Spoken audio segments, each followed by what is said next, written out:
লেখক জয়ন্ত ঘোষের লেখা গল্প চন্দ্রিমা। কোমল হাত উষ্ণ কপালটা ছুঁতেই সৌমিলির ঘুমটা হঠাৎ ভেঙে গেল। দেখল মাথার কাছে মা আধশোয়া অবস্থায় বসে আছে।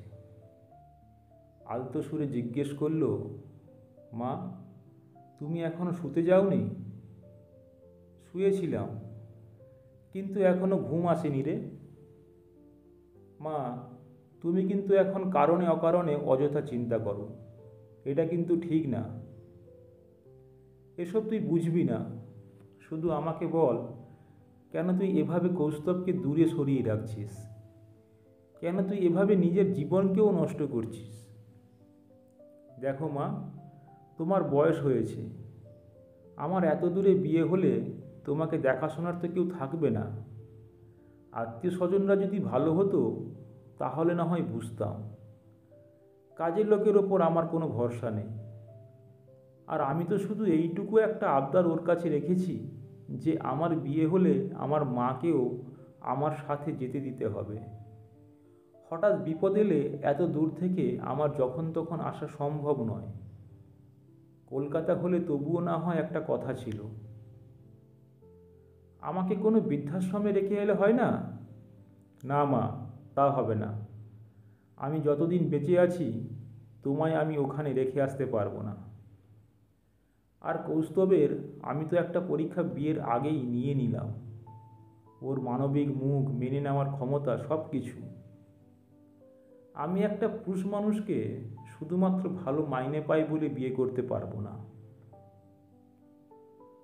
ওষুধ খাবার পর সকালবেলা জ্বরটা অনেকটাই কমে গেল। জানালার বাইরে দিয়ে হালকা মৃদু হাওয়া গলার কাছ থেকে বুক পর্যন্ত এক অন্য রকমের অনুভূতি তৈরি করছে। সৌমিলির ভীষণ মনে পড়ছে তখন ও 6 বছরের একটা শিশু। মার হাত ধরে একটা নামকরা স্কুলে ভর্তি হতে এসেছে। প্রিন্সিপাল ডাকতেই প্রথম প্রশ্ন এলো, ওর বাবার সার্ভিস না ব্যবসা? আমি ডিভোর্সড। এখন ওর গার্জেন বলতে গেলে আমি একাই। আমার একটা ছোট্ট সেলাইয়ের দোকানে রয়েছে। ভীষণ সাবলীলভাবে মা উত্তর দিল, কিছু মনে করবেন না ম্যাডাম, আপনি যে আমাদের স্কুলে ভর্তি করতে এনেছেন আপনার মেয়েকে, ঠিক বোঝেন তো আমাদের স্কুলের স্ট্যাটাসটা কোন জায়গায়? কারা এখানে লেখাপড়া করতে আসে? আপনি কি পারবেন এভাবে মেয়ের লেখাপড়া চালিয়ে নিয়ে যেতে? দেখুন ম্যাডাম, আমি আত্মবিশ্বাসী, তাই তো এসেছি এই স্কুলে মেয়েকে ভর্তি করতে। তবে স্ট্যাটাস ব্যাপারটাই আমি অতটা বিশ্বাসী নই। আমি এটুকু বলতে পারি, আমার মেয়ে মাথা উঁচু করে পাশ করে এই স্কুল থেকে বেরিয়ে আসবে, এটুকু আমার বিশ্বাস আছে। স্টেট ব্যাংক অফ ইন্ডিয়ার হেড অফিস থেকে সৌমিলি তখন সবে মিটিং করে বেরিয়েছে। ফোনটা সাইলেন্ট রেখে দেবার জন্য কোনো রকম আওয়াজ পায়নি। প্রায় খান পাঁচেক মিস কল এসেছে কৌস্তবের কাছ থেকে। কল ব্যাক করতে কৌস্তবের বিরক্তির সুরে প্রশ্ন, কি ব্যাপার, অনেকক্ষণ ধরে কল করছি? শোনো, সামনের রবিবার বাবা মা তোমার সাথে কথা বলতে চেয়েছে। ওই বিয়ের ডেট নিয়ে কথা বলতে চায়। তুমি কি ফ্রি থাকবে? না কৌস্তব, আমি ফ্রি নেই। মাকে নিয়ে একটা জায়গায় যেতে হবে। উফ, শুধু মা আর মা। সৌমি, এবার একটু অন্যদিকে তাকাও, জীবনটা বর্ণহীন হয়ে যাবে। তখন আমার কথা মনে পড়বে।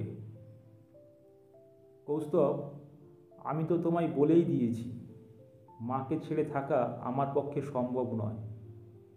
তার জন্য যদি কিছুটা সময় আমায় থেমে যেতে হয়, আমি রাজি আছি।